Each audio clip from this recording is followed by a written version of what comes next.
এক ছিল রাবু নামের একটি সাদা খরগোশ। সে সব সময় কিছু না কিছু খুঁজে বেড়াতো। একদিন সে বনে ঘুরতে গিয়ে হঠাৎ এক অদ্ভুত জিনিস দেখতে পেল।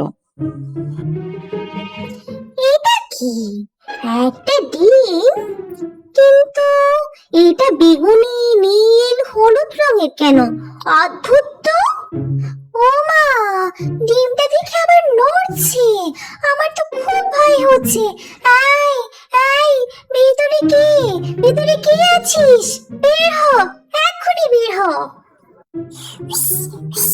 আস্তে কথা বলো, দেখতেই তো পাচ্ছ আমি একটু পাখির ডিম, কিন্তু আমি যেন শোনো পাখির ডিম না, আমি হচ্ছি অনেক স্পেশাল। আর শুনে রাখো, যে আমাকে নিয়ে পাহাড়ের চূড়ায় যেতে পারবে তার জন্য রয়েছে একটি স্পেশাল উপহার। আচ্ছা তাই? তুমি একদম নড়বে না, আমি এখনই আসছি।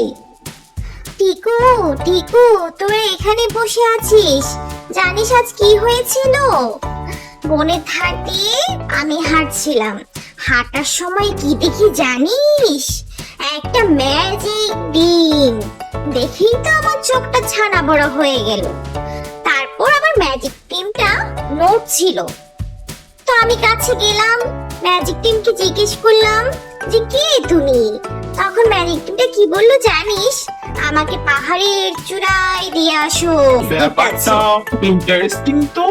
তবে আমার কি মনে হয় জানিস, আমাদের উপকার হোক বা অপকার হোক, আমাদের পাহাড়ের ওখানে ডিমটা রেখে আসা উচিত, কারণ সবার উপকার করা ভালো তো। আমার মতে আমরা চল একসাথে গিয়ে পাহাড়ের উপর ডিমটা রেখে আসি। কি বলো ঝুমঝুম পাখি, আমি কি ঠিক বলেছি? তুমি একদম ঠিক বলেছো টিকু, সবার উপকার করা ভালো, কিন্তু উপকার করতে গিয়ে যদি আমাদের কোনো বিপদ হয়। আর আবু যেটা বললো, ডিমটা নাকি ম্যাজিক ডিম, অনেক সুন্দর দেখতে। আমার তো ডিমটা খুবই দেখতে ইচ্ছা করছে। চলো চলো আমরা যাই, গিয়ে আগে ডিমটা দেখি, ডিমটা দেখতে কেমন। চলো চলো, দেরি করা যাবে না, আসো। এই তো, আমি শুয়ে শুয়ে তোমাদের কথাই ভাবছিলাম। নিশ্চয়ই ওই ম্যাজিক টিমটা তোমাদেরও বোকা বানিয়েছে, বলেছে পাহাড়ের চূড়ায় রেখে আসো, তোমার জন্য রয়েছে স্পেশাল গিফট। সেই একই কথা আমাকেও বলেছিল, আমি ওর হাতে পা দিইনি। তোমরাও যে ওরা, ওর কথা শোনো না তোমরা, তাহলে একটা বিপদ হতে পারে। তোমাদের অশেষ ধন্যবাদ আমার এই দুষ্টু ছানাটাকে আমার কাছে পৌঁছে দেওয়ার জন্য। আর আমি ভেবে রেখেছি যে দুষ্টু ছানাটাকে আমার কাছে পৌঁছে দিবে তার জন্য আমি একটু উপহার রাখবো। বলো তোমরা কি চাও আমার কাছ থেকে? তোমরা যা চাও তাই দিব আমি। তাই? সত্যি সত্যি? আমি যা চাই তুমি আমাকে তাই দিবে?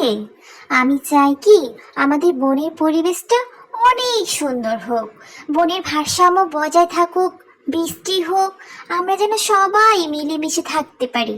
তুমি কি সেটা করে দিতে পারবে আমাদেরকে? অবশ্যই, কেন নয়। তোমরা সবাই মনে ফিরে যাও আর আমার ম্যাজিকের জন্য অপেক্ষা করো।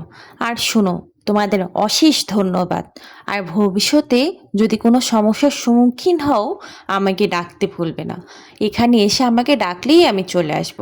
ইজাবেলার সাথে কথা বলে রাবু, টিকু ও ঝুমঝুম পাখি বনের পথে রওনা দিল।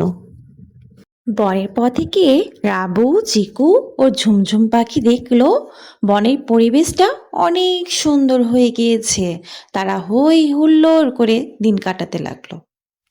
হ্যালো ছোট্ট বন্ধুরা, তোমাদের রাবু, চিকু ও ঝুনঝুন পাখির গল্পটি কেমন লেগেছে কমেন্ট করে জানিও কিন্তু, আর সাবস্ক্রাইব করতে ভুলো না।